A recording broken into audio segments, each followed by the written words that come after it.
Hello, passengers, and welcome aboard the TV Pilot's License with service to the Umbrella Academy. We ask that you please fasten your headphones, secure your podcasting device, and remember that on today's flight, we will only be referring to you by your seat number.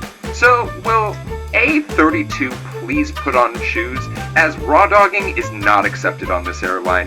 Welcome to the TV Pilot's License. My name is Geoff Kerbis, joined by Rich Inman and Max Singer. How you boys doing today? Great, Jeff. It's time to make the donuts. Rich, how are you? The overcorrection of raw dogging right now is so upsetting. I have been watching videos of people taking like 17-hour-long flights without TVs and without like books or anything stimulating for their brains. I do not know how they're doing this. Have you guys actually seen it in the wild, though? Because on a recent I think it's all fake. On a recent flight, I sat next to a woman who raw dogged the entire flight. And it was a 2.5-hour flight, and she just stared directly in front of her. And I was like, you're missing some great entertainment right now. Even just, they had Dumbo on Netflix, the new live action one, and we could have, or on Delta, and we could have watched that together. With Danny DeVito? Yeah, with Danny DeVito. How could you not want to watch that? Wait, okay, so some of these people are gonna fuck around and find enlightenment doing this, but like, what does your brain go to? Like, I'd be like, I think that would fix me, actually. There's a part of me that, I'm all about betterment and wellness and all of those things, but there's a small piece of me that was on that flight that I was like, what if I got them to break their raw dogging session? Like, what if I got them? You just show them a TikTok video? I'm just like, have you seen this one? Now, are these people that we're seeing, or in your case, Jeff, because I've seen this online, are they going so far as to also, we don't have water while we're on the flight, we don't drink or eat anything? I've seen some people on TikTok say they won't get up to use the bathroom. So there was no bathroom use. I did notice that they got a cup of water, which I was like, okay, like we're maybe trusting the airline water. Like that almost seems like the opposite of raw dogging in some instances. It's from a bottle, Jeff. They're not filling up those bottles in the bathroom. I don't know. You don't know that, Rich. Are you, other than a TV pilot's license pilot, are you serving water on airline This flights? is why I'm only getting soda from cans. The only drink on Rich's flight is Dunkin' Donuts cold brew. We all know this. Yeah. Yes, it is. It's flowing through my blood. Well, boys, this week we are talking about the TV show that actually has its final series or final season debuting today as this podcast is published. And that is Umbrella Academy, coming into its final season of season 4 on Netflix. And if you're interested in watching this pilot before you listen to us, you can find it on Netflix. But before we do so, Max, can you tell folks what this podcast is all about? Here at TV Pilot's License, we break down and analyze the pilot episodes of some of TV's most famous, or in some cases, infamous shows. We learn a little bit more about how these shows came to be and were originally made, if they're effective pilot episodes and making us want to watch more, and if we think they can be made today. Go back and stream our old episodes from wherever you listen to podcasts. Check us out on YouTube and TikTok to see our smiling faces. And if it is your first time flying with us, then welcome aboard. And Rich, what is your question of the week?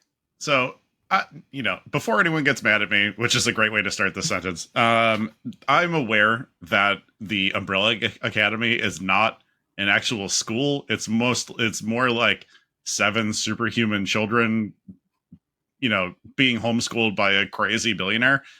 But I would like you guys to close your eyes and imagine if there was a real school for these superhero people. I guess that's kind of similar to X-Men. But no, it's basically it's IMG Academy for sports, but for superheroes. Yeah, 100%. The number 1 Serbian golfer is coming to the Umbrella Academy. All right. So if you are teaching at said Umbrella Academy, where people are developing and learning these superpowers, what are you teaching? What is the superpower in which you are going to, spread your genius to? Sure, and I've got a great answer. And I think this is something we need in our regular schools, and that is personal finance. Yes, because here's the thing, y'all. Here is the thing. As a superhero, I don't care if your adopted daddy is a billionaire. You have to be making money and taking care of that money. You don't want to just go off and spend that fortune. Instead, you need to know how to deal with taxes, inheritance taxes. You need to know how to invest money properly. Yes, one 100%. of them lives on Mars. But I think that, hey, you know what? It does not know how to balance a hypothetical checkbook or track your budget. So yes, I am teaching very basic personal finance at the Umbrella Academy. Oh my god, that is so funny. Max, what do you got? Well, I was inspired by today's pilot, and I am the music teacher at the Umbrella Academy. And Nice. through my 16-week course, you will have perfect pitch and the ability to play any instrument just by picking it up. No training necessary. You look at a viola and all of a sudden you're playing Vivaldi on that viola. You look at a piano and you're playing 500 years of piano compositions. In my class, you will learn all music theory. Rich, what about you? You had a little bit more time to think with this. I am impressed Max didn't go with musical theater on this. But I would love to see an all-mutant cast of Chicago. But I personally am going for, I want to say like kind of like a home ec kind of thing for them. I would like them to learn some basic skills so they don't end up using a bunch of heroin or like, alienating their families or learning how to, I just want them to learn real world skills for when they come back from fighting crime, they can actually make themselves a nice hot meal. We all went extremely practical with this. Yeah, I really love that no one said like echolocation or telekinesis. I was thinking about like them teaching them to use their skills to learn how to like level picture frames really well. So I'm trying to think of what would be beneficial for at my house. Are you pitching the Umbrella Academy chore chart? Yes. Actually, after watching this pilot, I would love to see the chore chart at the Umbrella Academy, in all honesty. Like, Mom would have to be included. Pogo would definitely be on there as well. Everyone. Oh, don't give the monkey sentience and then teach it to work. That's awful. It sounds Jesus. like we haven't even talked about the pilot, but it looks like that is one of the things that happens in this. God. Rich, thank you so much for that question of the week. Let's talk a little bit more about Umbrella Academy. But before we do so, a brief synopsis. A dysfunctional family of adopted siblings with superpowers reunite to solve the mystery of their father's death and the threat of an apocalypse. Well, that is very, very mysterious. I love that they gave away the ending of the episode in the description. The biggest cliffhanger of a 44-minute pilot they include in the Wikipedia description for it. Well, before we hear and talk about this pilot, Max, do you mind telling folks what this show is and how did it get made? Yeah, totally. It's so weird hearing you say a description, Jeff. I didn't realize till just now. This is basically the same thing as the Partridge Family. All right, today that deserved better. Today we're talking about a pilot of the Umbrella Academy titled "We Only See Each Other at Weddings and Funerals," which originally aired on February 15th, 2019 on Netflix. And we're going to be talking about the show's creator, Steve Blackman, a little bit. Steve Blackman started his career, like many people we've covered on this podcast, as a divorce lawyer in Canada. Unhappy with So dumb. Unhappy with practicing law, he teamed up with another lawyer friend to create the TV series The Associates, a legal drama which they sold to CTV and was nominated for several Gemini Awards. Blackman worked in American TV on shows including Las Vegas, Bones, Private Practice, and Fargo, the latter of which earned him an Emmy nomination and WGA Award win. The roots Bones of mentioned. Banger. We haven't done Las Vegas yet. I can't wait. The roots of today's show begin in 2007 with the release of the Umbrella Academy comic series written by Gerard Way, yes, the frontman of the band My Chemical Romance. Beginning with a series of short story previews on the website Dark Horse Comics and on MySpace, the first official issue of the comic is released on September 14th, 2007. In fact, the first published short story leading up to the comic's release, titled "But the Past Ate Through You," comes from a line in My Chemical Romance's song Kill All Your Friends. That's when the road to screen goes through a very lengthy and multiple times delayed process. In 2010, Universal Studios options the rights to the Umbrella Academy with the intention of a feature film with Mark Baumbach writing the script. Baumbach is known for Live Free or Die Hard, Race to Witch Mountain, and more recently, the Matt Reeves Planet of the Apes films. This is scrapped, and a second attempt at mounting a feature was attempted with Roland Marshall Thurber, the writer-director of Dodgeball, a true underdog story, and later on, We're the Millers and Skyscraper. We can play Dodgeball. Yeah, imagine if the guy who did Dodgeball, the guy responsible for Steve the Pirate, was given the keys to the Umbrella Academy. Whoa, don't talk about my dad that way. Sorry. There's no Alan Tudyk doppelganger disrespect on TVPL. 5 years Also, later, you're telling me that Gerard Way is a comic book nerd? No wonder teenagers scared the living shit out of him. No, that was his... You guys know, the story of MCR, right? Oh, yeah, we sure do. Okay. You can explain it. You can give it... explain it for the audience. Yeah, basically, Gerard Way was a comic book writer and an animator. I believe he worked for Hanna-Barbera, and his commute from New Jersey into New York by ferry, he says that, when crossing the ferry, he saw the attacks on the World Trade Center on September 11th, 2001, and it gave him that moment of life is too short. To stop it. Life is too short. I can't be in just this corporate job environment anymore. I have to pursue the art that I want to make. And it inspired him to front a band with his brother. And they made it in the burgeoning New Jersey punk scene in the early aughts. The Chemical Brothers. 5 years later, with no real progress made, Universal announces they will try the project now as a TV series, and an additional 2 years later, in 2017, it's finally announced that Netflix has greenlit a direct-to-series order for a TV adaptation with Gerard Way executive producing. The writer of today's pilot is Jeremy Slater, who worked on the Exorcist TV series and the Fantastic Four from 2015 we don't talk about. And we talk about it. I talk about that every day. Wait, why? Why don't we talk about it? Go watch it. Go and watch it and tell us how it is. Oh, is it? I mean, you could just say it's bad. I have no idea. No. Rich, for some reason I can't remember how good it is. So why don't you watch it and then tell us later? I'll watch the Final Four whenever you want, Jeff. It's got Chet Hanks in a role. Go watch it. Oh, cool.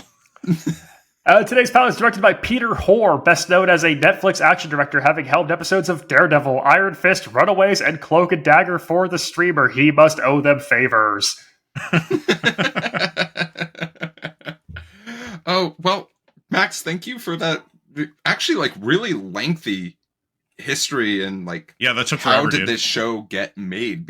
And I find it so interesting because we've talked about consistently the idea of Hollywood being IP hungry, and in many instances we see IP just be swallowed up, turned into something that's almost like shit, and then we're sort of oh, what could have been? And it sounds like they were so picky about how this got made that it did lead us to this pilot today. So let's dive in.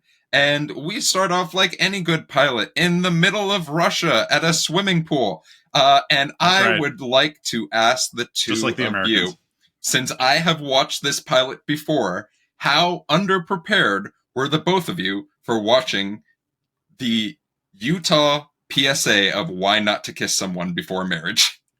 Oh yeah, this whole beginning of the pilot is BYU code of conduct friendly. So I was not familiar with the Umbrella Academy whatsoever, other than it was a comic created by Gerard Way of My Chemical Romance. And so when we dove into this, I was like, okay, it's always the Russians. It's always some super soldier program. This is going to be the Americans. It's going to be the feature film Red Sparrow. It's going to be one of these things where there's some covert program where we make superpower teens. All right, here we go again. And then it was not that at all. No, sure wasn't. I do like a directing choice in here where everything is gray and drab because it's Soviet Union era Russia, except for the teenage boy and girl who we feature. Everything is grayscale more or less, except for him in bright blue swim trunks and her in bright yellow swim trunks. And I've done enough episodes of this podcast to know that means they're important. Yeah. Also, it's Soviet Union, so they weren't. Nothing was made in color until 1992.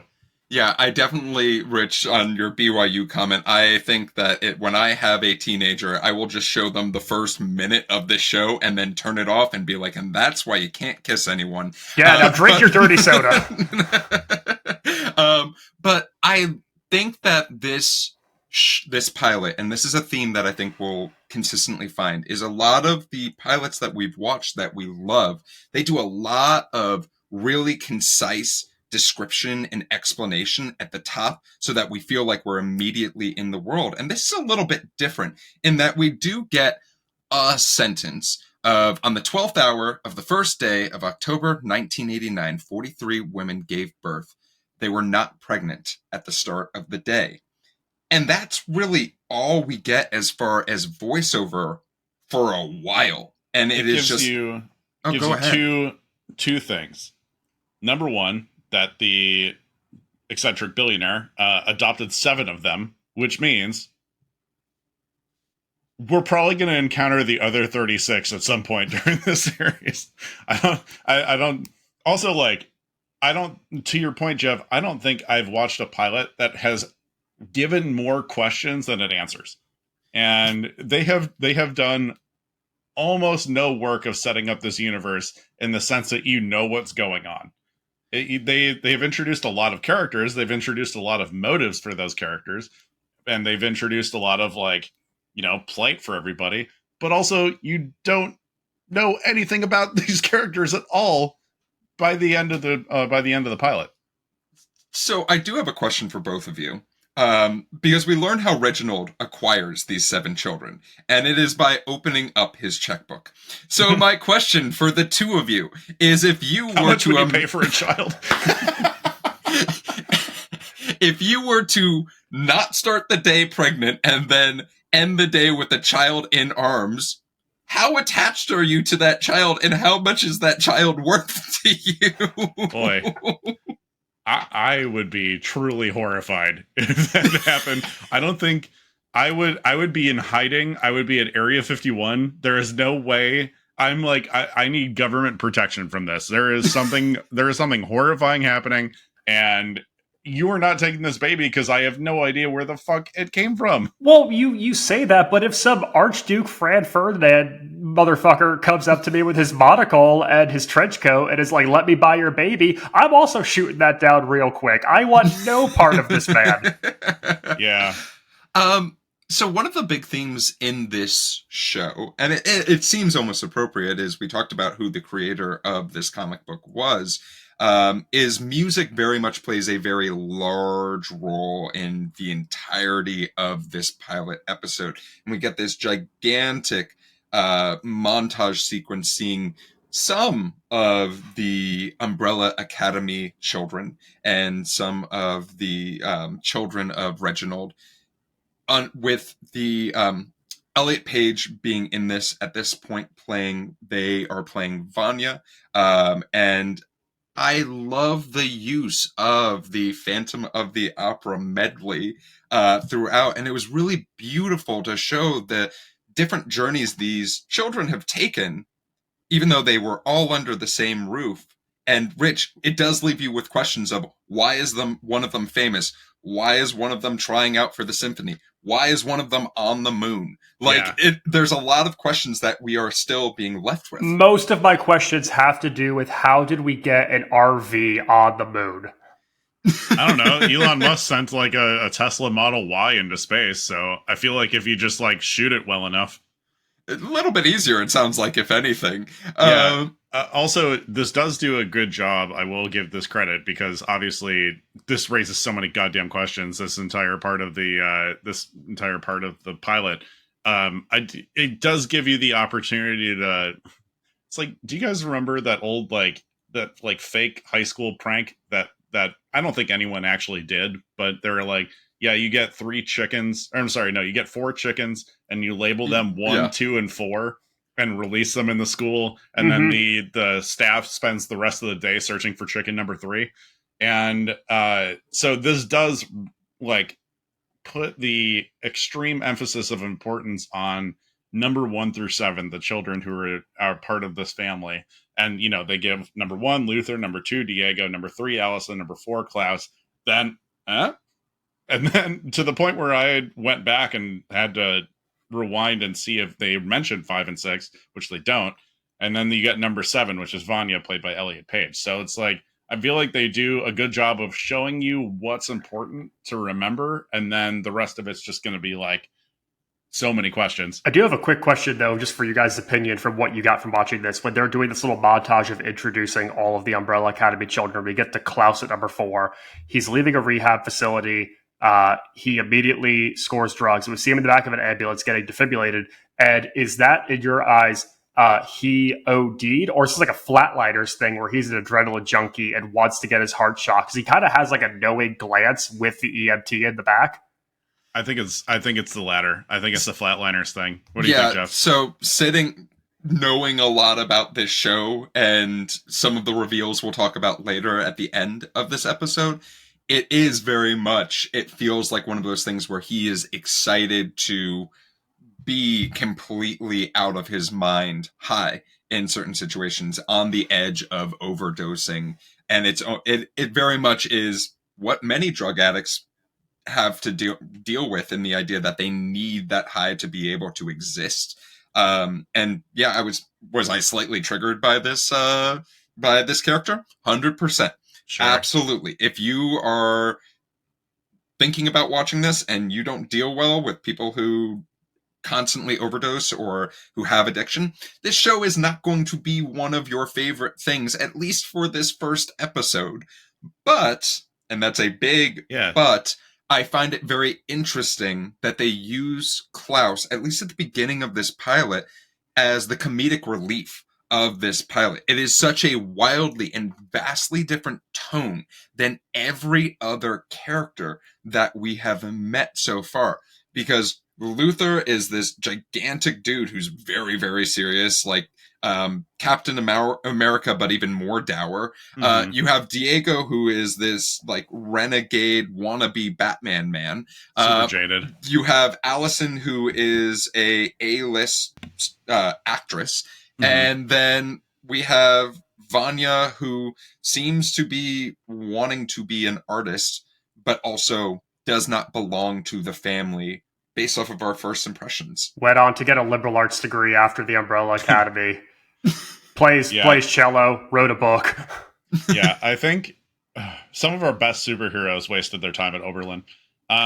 So I do think that in addition to that, Jeff, it feels like what he's setting himself up for, what Klaus is setting himself up for, is like he's haunted by something that he is desperately trying to get out of his head. And you'll see that later. But like there is something, he is either like trying to kill himself, or he is trying to get so close to the edge that he like ruins his brain or something like that. I can't quite tell. And we'll talk about that a little bit later. He's also kind of the most Gerard Way coded too, right? Because Gerard Way also like, you know, will wear skirts and dresses on stage while performing. Mm-hmm. He is like kind of like into the androgynous fashion kind of thing, and also has like a bit of that crazy mentality. Well, you could think about what we're putting onto screen here with the Umbrella Academy, what was getting written and illustrated in this comic series, the same time in 2006 when they released their kind of opus concept record, The Black Parade, about, you know, carnival barkers and parades as this ascent from the human form into the afterlife. And it's like, oh, like this is all this real theatrical period in his creative time. Like there's a lot of kind of total stuff that feels a little similar to what they cover on Black Parade. Mm-hmm. Yeah. For all my real emo heads out there. One of the things that I see it in our notes, we're going to address it. But if you're like, oh, wow, this is a really weird pilot. We have a billionaire. We supposedly have 7 children out of 43 that may or may not have superheroes. How could this get any weirder? Yeah, who else is living in the house, Jeff? Then we meet a character who just goes by the name of Mom, that you automatically are like, something is off with this person or this I did thing. Call robot pretty early on. And I'm glad you did, because Mom is a robot. And because then, that's also mom is also a robot in Futurama, right? Like, isn't mom? Yeah, okay. Yeah, mom is the creator of robots in Futurama, which is great. That was your giveaway? A character named Bob who acts suspicious. You're like, oh, Futurama did it. Well, no, I mean, also, look, Matt Groening has plugged into all of our collective consciousness, and he has taken every idea under the sun. We are all of our senses of humor, all of our creative endeavors, they are all just branching off of what Daddy Matt Groening has built. But I have another question for you two, and I want to hear, what did you guys think of when you saw that there was a chimpanzee that was sentient in this show? Not only sentient, but wearing a suit and with a British accent. Yeah, he's the smartest person in the entire show. I was so mad at you, Geoff, for keeping that information from me. When you pitched this show as, we're going to cover a Netflix comic book superhero action series, it's like, okay, I'll check it out. All right, it's written and partially created by the frontman of My Chemical Romance. Okay, I'm interested. There's a talking chimpanzee. I am sold. This is how you get me to watch your show. We need to just bring back movies and shows that are centered around talking animals. I don't need like heartfelt, there happens to be a dog who dies at the end kind of movies. I want Homeward Bound. I want MVP, Most Valuable Primate, and MXP, Most Extreme Primate. I need more animal actors taking the lead center stage. I need to see Dunstan, and he better be checking in. I want the main character of this series and who I follow from beginning to end to only be Pogo.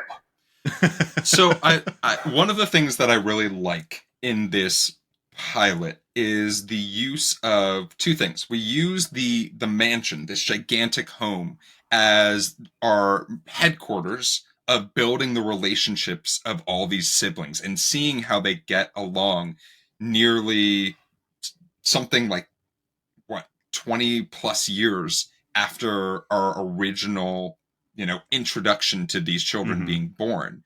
But we also use flashbacks throughout the pilot to get a really good idea of the relationships, the former glory of the Umbrella Academy, as well as some of the stuff that they went through in what we can honestly say was probably a fairly abusive childhood that they all experienced. Or neglectful. I did think it was interesting from the props and set design standpoint, though, of when we're getting everyone back at the mansion together, and we see Vanya looking through artifacts and memorabilia. There's a comic book based on the Umbrella Academy children. We see a fun little meta touch of a comic within the comic. We see magazine covers featuring the children. We see a book that Vanya has written about their experience as one of these Umbrella Academy children. And it's just a kind of interesting way to world build where we're seeing these details of what the big picture is here and what their relationship is without totally giving it away or having just spit it out in front of you. Yeah, they're showing, not telling with a lot of this, and they're doing a really good job of building off of that, breadcrumbing. Basically, it's you're not gonna get explicitly told who these people are, who Ben is, who number 5 is, but you're gonna get context clues over who they were, and then we don't even get why Vanya was the outcast until about 15 minutes into the pilot. It doesn't do the Marvel thing of it has to give you such an over-the-top, blatantly exposition line of dialogue to explain some big concept. It trusts you to pay attention and keep watching, and it will unravel and reveal itself as time passes. Right, which I gotta be honest is difficult for piecing together a linear flow of this podcast. Yes. Once I started watching this, I was literally, how are we going to structure this? Well, let's speak in the present tense, right? Because there is, and it's funny that you talk about how do we structure this? We go into flashbacks. We have so many different time jumps, and we literally have a character, number 5, who only goes by the name number 5, who can not only travel through space, but can travel through time and space, and they come back after being missing for 17 years, which is absolute insanity. And I think that this was one of my favorite performances in this pilot, because you have this person who is playing a 58-year-old, it sounds like, but they are stuck in the body of a teenager, and they're doing a great job of like being in these weird scenarios where not everyone knows that they're 58, but they're still going to go after their inhibitions. God, they took this actor, they put him down in front of a TV, they made him watch Wes Anderson's Rushmore, and they said, just do this. Everything Jason Schwartzman does, do this. Hell yeah. I mean, what did you all think about some of these? Like, there's a lot of stuff that goes on this in this pilot. There are a lot of unanswered questions. We do have this mysterious death of the dad figure of Reginald. We do have this funeral where we do start to see even more instances of the abilities of these superpowered people. But I want to almost fast forward us to one of the big showcases of this pilot, and probably the scene that might have cost the most money in this entire dance pilot. Sequence. Well, we can absolutely... You know what? Yes, it is the dance sequence because of the song that was used in the dance sequence. That was probably a decent chunk of change. Max, you have this in your notes as the longest dance sequence you have ever seen, and I want to hear your explanation on a play-by-play. Yeah, so we get this fight amongst the siblings who returned home over their father's death. I feel like that's a situation that a lot of people can relate to, beefing with your siblings when you haven't seen them in a decade. And Luther, a big guy with Space RV, is upstairs in his bedroom, and he puts on a record on the turntable, and it's I Think We're Alone Now by Tiffany, an 80s mall pop smash hit. And I'm thinking, as we start to hear other characters noticing the song playing in the house, it's going to be this quick moment of, oh my God, we love that song. It's going to be a bonding moment. They're going to get back together. They're going to realize who they are at their core. No, we play the entire damn song and show everyone dancing on their own like no one is watching, because no one is, because they're each in a different room for 3.5 minutes. We see all five Max, of them. They think they're alone now. But it is the longest dance break interlude. I'm just sitting there like, okay, at some point they're going to get together. At some point, they're going to acknowledge what this song means to them. No, we never do. The song ends, end of scene, we move on. It's so weird. And they play almost the entire song. It's a 3+ minute interlude of just dance number.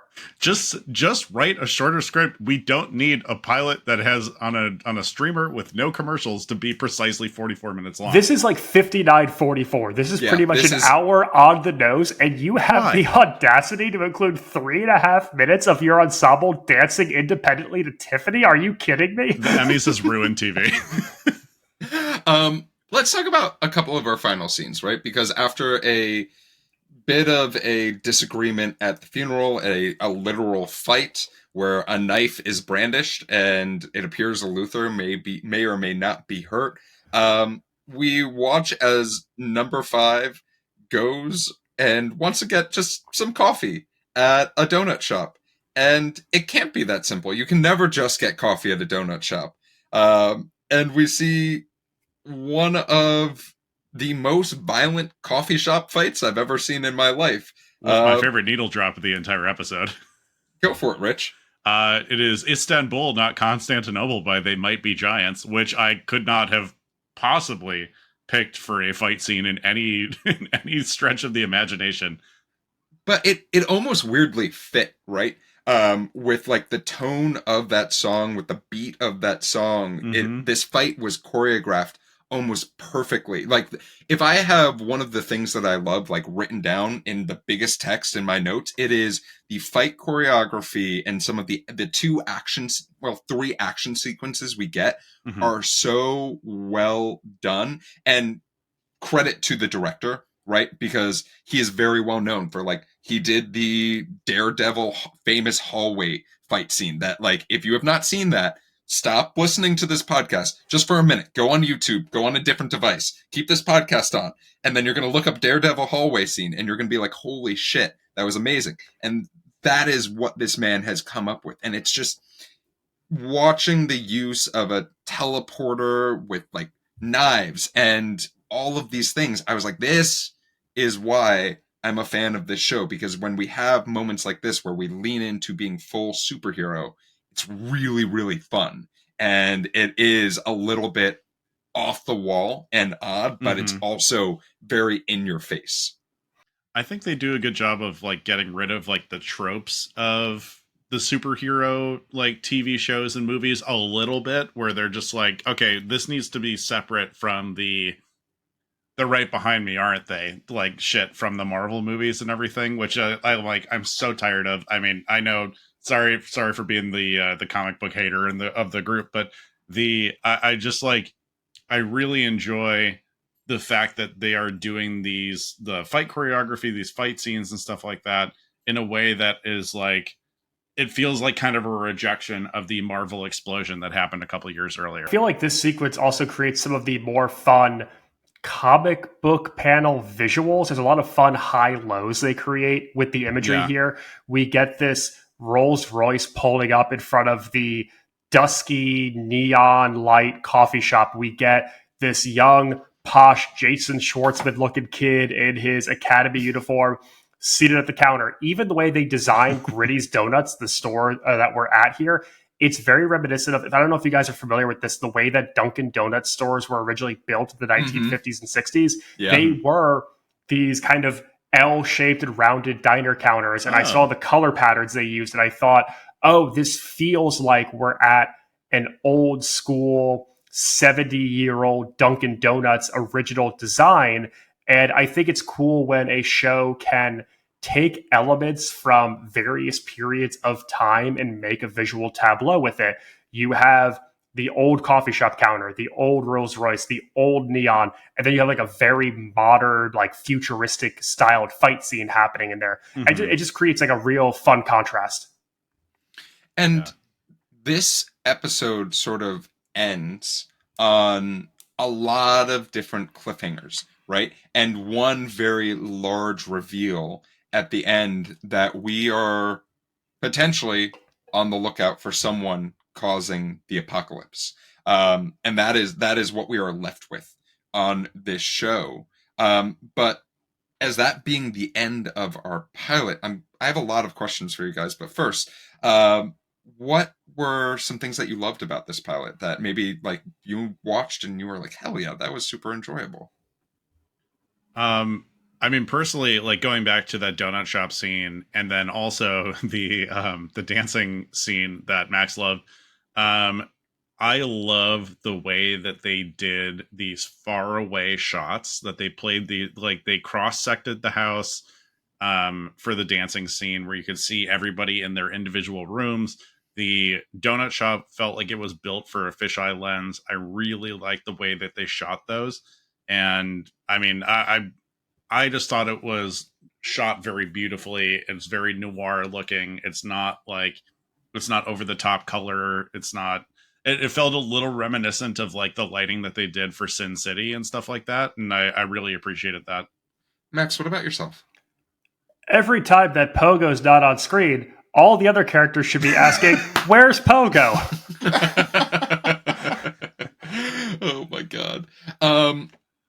So for myself, this is very much not a pilot, or we haven't used this term in a while, a laundry folding show, right? No. This is not a show that you cannot be watching the screen, because there's a lot of small details that you will miss. There's also a lot of jokes that you will miss by not watching the screen. Like, I loved the flashcards that were littered around the house when they were children that showed different ways to assault someone. Like the big reveal that Vanya may or may not have superpowers based off of that one scene with Reginald attaching monitors to each of the children. The idea that we do see the supposedly dead Umbrella Academy child, but it's not seen by everyone. Only Klaus sees that character. There's a lot of stuff that you need to be watching this screen. And Rich, I think this sort of speaks to one of the things that you said, in the idea that this show is shot very uniquely, but it's really, really engaging and different than a lot of shit that you see on Netflix. And that makes it really fun as like something that just, if we go back in time and think about the year this came out, it was very different than anything else that was coming out on Netflix at this point in time. This is around like Stranger Things pilot time, or this is a couple years after. Couple years after. Just a little bit after. Yeah, I mean, there's such a wide difference in budgets for Netflix shows that are so obvious to see. This clearly got a lot more buy-in than anybody than maybe other shows would get a chance to. And the only thing that I can compare it to budget-wise would be Stranger Things for their level of investment. So let's talk about wait a minute moments. What do you guys have any? You obviously don't, so we can just move on to the hold on. Yeah, Max has more Pogo related comments to make. No, my wait a minute is not the lack of screen time for Pogo. I have an actual one, and this is such a nitpick, and even I'm like, I hate myself for doing this one. We do a flashback scene to 17 years in the past, but the song that scores that is from 2013. Oh my God. We do but it's one of those things where we do a 17-year flashback. Let's even say that this takes place in 2007. Let's use comic book time. The fact that we're using something that is so 2010s like festival indie rock for that long of a flashback sequence. And we've talked about things like this in the past where it's like the Mad Men pilot is a song by an electro swing group, RJD2, that was written in the 2000s, but it kind of has like a vintage feel. And so it just works in there. Yeah. Using The Walker by Fitz and the Tantrums in that flashback bank robbery sequence took me so out of it being a flashback. And I just feel like they could have used something that was, if your other music that you use is stuff like They Might Be Giants or Tiffany, you clearly have a fondness for throwback music, like throwback pop songs. Why not just continue to lean into throwback pop? Why do you have to get this song that's only a couple of years old? Well, Max, it's 2007 in that particular flashback. It's not like My Chemical Romance had any songs that came out in 2007 or the years surrounding that they could have gotten for probably an expensive fee because the creator was an executive producer. It couldn't have happened. Nope. That couldn't have happened. No they way. Literally couldn't use a song called Teenagers in the process of them becoming teenagers in the show where the creator is the executive producer. It couldn't have been done. So, Rich, what about you? Any wait a minute moments for you? All right, now I'm heated. All right, this is perfect. This is the energy I need. This is the momentum I needed coming into wait a minute moments. The big one that I had is that, for as much praise as I just gave the show for not going into kitschy Marvel or DC like tropes, the explanation of why number 5 could travel through time and his linear progression of time and his like falling out of that fucking nebulous electricity cloud or whatever felt so like no one on screen knew why they were there. And how the fuck am I supposed to know why they're there? Like, okay, so we obviously the cliffhanger for the episode, the reason that you are watching number 2 is because number 5 says, in 8 days, the world's going to end. I don't know how it happens. I don't know how to stop it. And that's the cliffhanger. Why is number 5 coming back and why is he still a child? There's still no good explanation. And everyone's like, they do that Marvel thing of like, they long string of words from some Isaac Asimov book or fucking whatever. And then everyone's like, oh yeah, all right. Like that really pissed me off. I really, and my wait a minute moment to Rich's wait a minute moment is that when he said the reason we're watching number 2, I didn't realize he meant episode number 2, and I thought he was referring to number 2, Diego, the character in this pilot. The first wait a minute moment for me. Oh my God. Yeah, as far as wait a minute moments, I sort of talked about mine earlier, and I understand the story of Klaus. I understand having a troubled child amongst a lot of them.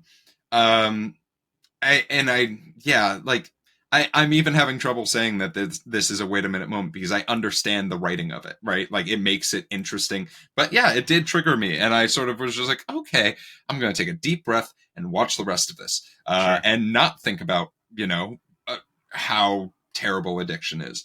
But other than that, it's hard for me to come up with another wait a minute moment. Like, Rich, I think that yours is excellent. Max, I think that yours is very you. And I like more pogo. More pogo. But let's talk about an in-flight question. And we actually got an in-flight question from Instagram from a frequent flyer named Eugenie. And Eugenie asked, what would your major be at the Umbrella Academy? Bonus points. What's your minor? Boy.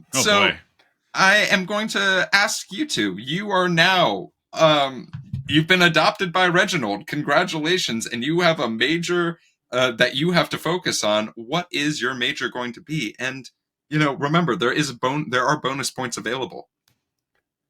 I like how we spent 40 minutes breaking down this pilot just to go back to, no, it's a real school. It's a school. More pogo.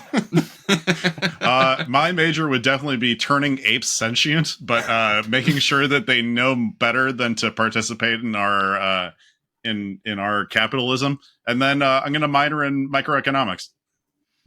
Good job, Rich. I'm proud of you. That's very important. Max, what about yourself? I'm going to major in robot design and functions. Just making sure that, every family, every home has a mom that's, just working up to speed there. A mom in every garage. And I'm going to minor in English literature. I want to read Vanya's book. And then for myself, I am going to be majoring in family therapy because everyone in this family needs a little bit of therapy.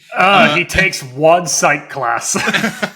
And then I am going to minor in space aeronautics because I want to know how to also get an ATV on the moon. What a good thing to dabble in. Yeah, just a little bit. Like, I have some curiosities about it, and maybe I'll take an A100 course. We want a talking ape and a car on the moon. That's all we want. That's all I want. Well, let's talk a little bit about the history of this show, and thank you for that in-flight question before we dive in. So this show currently, as of recording, has 3 seasons and 30 episodes, with the 4th season debuting today with the final 6 episodes of this show. In the first month of this episode that we talked about, it was watched by over 45 million people, which was at the time a gigantic record for Netflix. And then the second season destroyed the pacing of that first episode, because in the first, it was like something like the first 20 or so days, it became the 6th most watched show for Netflix in the year of 2020. Think about that. Wow. It debuted in October with 3 months to go, or at the end of October, and it became the 6th most watched episode that Netflix had in a year that... And we were home for like 7 months. For some reason, we were all inside. And this just did amazing stuff. As far as awards, it's actually super interesting. There's a lot of different nominations for a lot of different things. There's some technical things. There's some music things. 27 different nominations. 6 of those were Emmy Award noms. A few surfboards were nominated. None were won, unfortunately. Let Pogo surf. The show has only won 3 awards in its history. A lot of this probably has to do that Netflix's strategy was focusing on streaming awards for them rather than some of their bigger shows being nominated instead, or having 4-year consideration campaigns associated with it. But one actually really cool was a Saturn Award for Elliot Page, winning Best Supporting Actor in a streaming of a streaming show, and that was for the last season. And then also, this show does delve into a lot of super interesting topics in the future of it, if you decide to watch it. Things like racism, gender identity, assault, all Talking of chimps. What? There's talking chimps. No, that's a very tough issue. Boy. But I that is one of the things that I think does make the show very different. And also, when it came to the show in Netflix, every year, from my research, it was a battle to get this thing renewed. Every year, it was sort of like, do we get another season? Who knows? Like, they would talk to the show creator, and he'd be like, "Yeah, I have a storyline written out for the next season, but Netflix just won't answer my calls." So I'm glad that they are getting to end on their own terms with maybe what is a condensed final season 4, but it seems like one that a lot of people are really excited about. But with that being said, that's the current history of this show. Rich, it is time for your game of the week. All right, so this is the first game that I've written that Geoff doesn't get to play until I tell him. Because I feel like it's going to be extremely easy for you. This is going to be like T-ball questions for you, I assume. And then so Max is going to get first shot at every answer. And then Geoff, I want you to come in and share that big, beautiful comic nerd brain with us. But this is all about comic book shows that were turned into comic books that were turned into TV shows. So the very first question for you, Max, the first live action Marvel TV show was A, Doctor Strange, B, The Amazing Spider-Man, C, The Incredible Hulk, D, Captain America. Oh God. I'm going to say Captain America. Geoff, do you know the answer? So, all right. Remember, this is an hour-long podcast. The first instance of Captain America being live was actually I think it came out in the 90s, and it's awful, and you can find it on YouTube, and it's one of my favorite things because of how bad it is. They made his head really big, and they had to give him fake ears because they didn't have the technology for latex to go over human ears without destroying the latex. Like they didn't figure out comic book TV shows until recently. Like, figure it out. They tried a lot. But to answer your question, Rich, the first live-action TV show featuring a superhero was Amazing Spider-Man, and I think that was in the late 70s. You are dead on. It was The Amazing Spider-Man. The Incredible Hulk starring Lou Ferrigno would come a little bit later. Yeah, in the 80s. Yeah. All right. Next question for Max only. Thank you. The last TV appearance by the legendary 1960s Batman actor Adam West before his passing was on what show? A, Modern Family, B, Family Guy, C, Futurama, D, Big Bang Theory. I'm going to say Big Bang Theory. Geoff? I believe it's Family Guy, actually. It is D, The Big Bang Theory. They did release a couple Family Guy episodes of his voice recording posthumously, but the very last TV appearance that he had was on The Big Bang Theory. Technicality. All right. For Max, the first superheroine to get her own TV show was who? A, Isis, B, Wonder Woman, C, Catwoman, D, Bionic Woman. Is this own show or just own show? Okay. So I was going to say, I know Eartha Kitt played Catwoman on the old Adam West shows, but I don't think she had her own thing. I'm going to say it was Wonder Woman. Linda Carter, Wonder Woman. It is Isis. Isis had her own show, and apparently it was horrible. It was a 30-minute show that got some pretty terrible reviews. Once again, I am almost certain that they did not figure out comic book shows. And who is that? 5 years ago. Well, so the Islamic Revolution started. I'm sorry. Geoff, who is ISIS? So Isis in this instance is it's a DC superhero based off of the Egyptian goddess. And it like you find her in a lot of the Shazam comic books, which are, really fun. It's a fun character. They did have Isis appear in the Rock's Black Adam movie, and it was this is just proper nouns for me. It was the worst use of the character.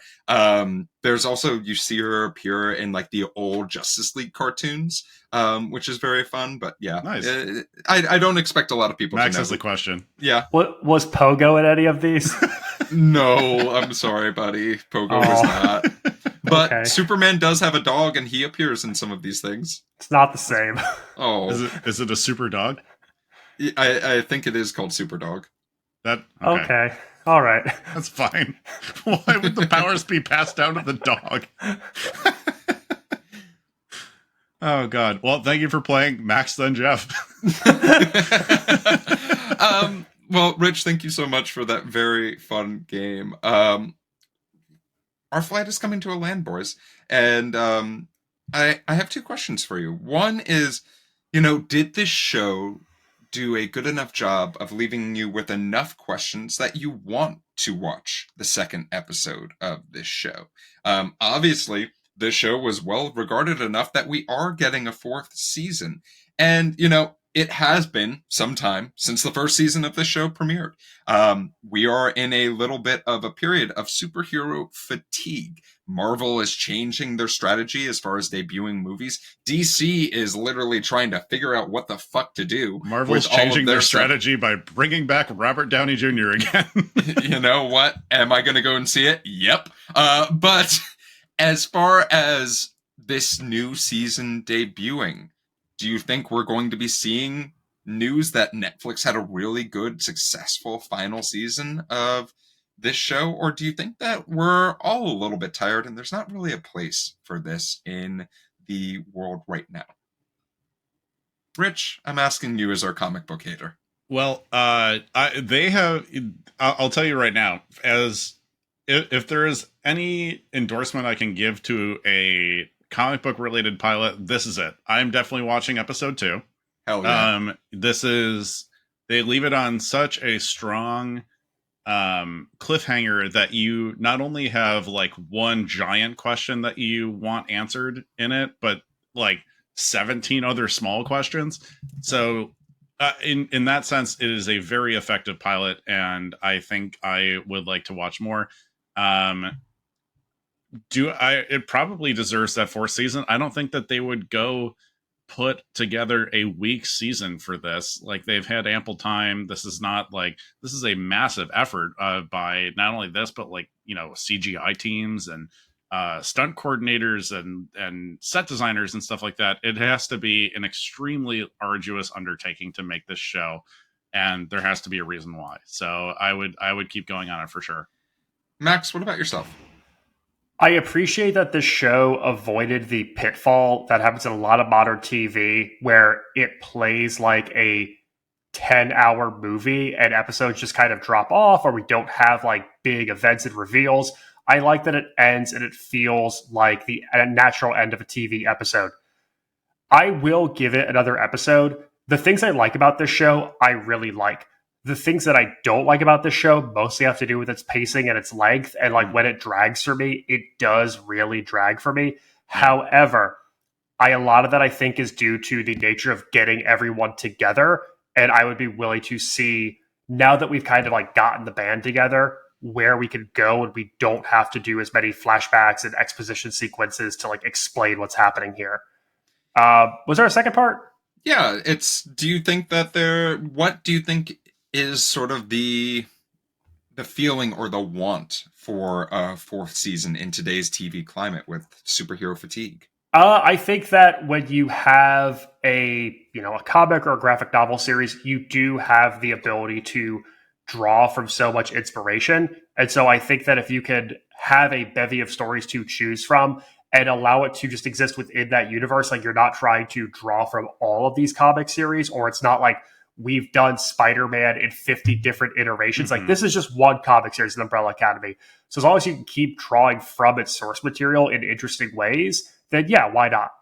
And Jeff, I actually want to add one more thing too, is that this actually made me want to read the graphic novel, because not only do I think it's probably pretty well written, but it's also illustrated by Gabriel Ba, who is the creator of probably, I think, my favorite graphic novel, which is Day Tripper, which I would highly recommend both of you read in general, even if you don't like graphic novels. It is a very, very good book. Yeah, I will just say, for those who are thinking about watching this, first let me give my thoughts, and then I want to get on a pedestal for a second, and I promise it will be quick. But first, I'm absolutely rewatching this show because I've seen every single episode of this show, and I can just tell you, as a little bit of a spoiler, that a couple of the people coming on for episode 2 include Mary J. Blige and Kate Walsh in two of my favorite villain roles that I have ever seen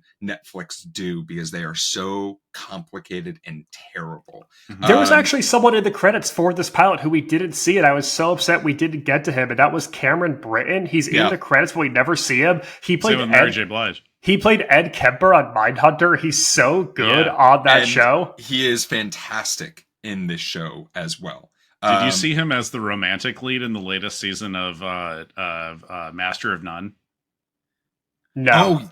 It is jarring after watching Mindhunter. You do not, like, you feel worried about the woman that falls for him the entire time.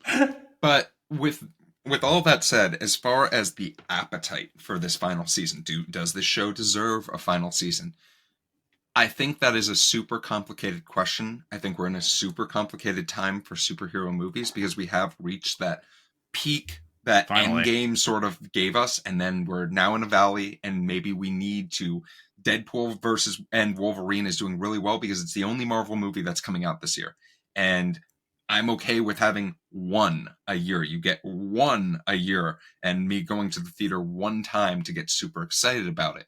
But one of the other things that gets me really excited about this final season are two of the people who are going to be starring in this final season in their first appearance on screen together in quite some time.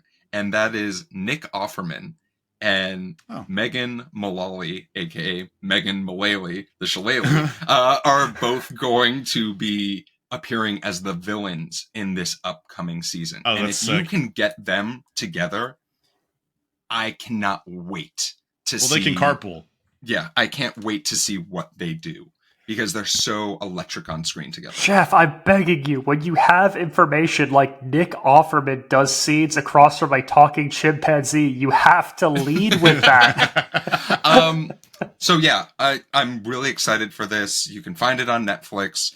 My final thing that I have to just get up on my pedestal for is, if you are a fan of the TV shows that are created by Disney and Netflix and all of these other folks that are based off of IP and comics themselves, make sure to go and support the people who illustrate these comics and rate them by actually buying the graphic novels and buying the comics, because there is that weird thing, and it feels sort of gross that they don't get any of the revenue from these shows and their success on streaming even though platforms. they essentially storyboarded the entire thing themselves. Yeah. So make sure to support your local comic book shop, support these comic book publishers, because they need your help, and we get some of the most amazing characters because of them. Well, gentlemen, our flight has come to a land. But before we go, let's make sure that we tell folks where they can find you. Rich, where can folks find you? You can find me thinking I'm alone now, and then you can also find me on Instagram at Damn That's Rich. You can find original sketch comedy from Max and myself over on TikTok at Dadwagon Comedy. Max? You can find me as the showrunner of Pogo's House, coming Tuesdays to CBS. Oh my god. It's a multicam. And on all things social media at Maxwell Singh. And you can find me getting donuts at Gritty's, because, Why not? But if you're looking for me on social media, you can find me at RunJeffRun. If you are looking for the TV Pilot's License, you can find us anywhere you listen to your podcasts, and you can also watch our smiling faces on YouTube and find us at social media at TV Pilot's License. If you have a question for our next episode, maybe an in-flight question or a suggestion for something that you would like to see us talk about or hear us talk about, you can shoot us an email at tvpilotslicense@gmail.com or give us a call at 213-290-1713. Make sure to watch out for some of the sneak previews of some of the stuff that we have going on. But with the plane landed and the seatbelt sign off, we look forward to flying the bright skies of the TV world with you again soon. And until then, Where's Pogo?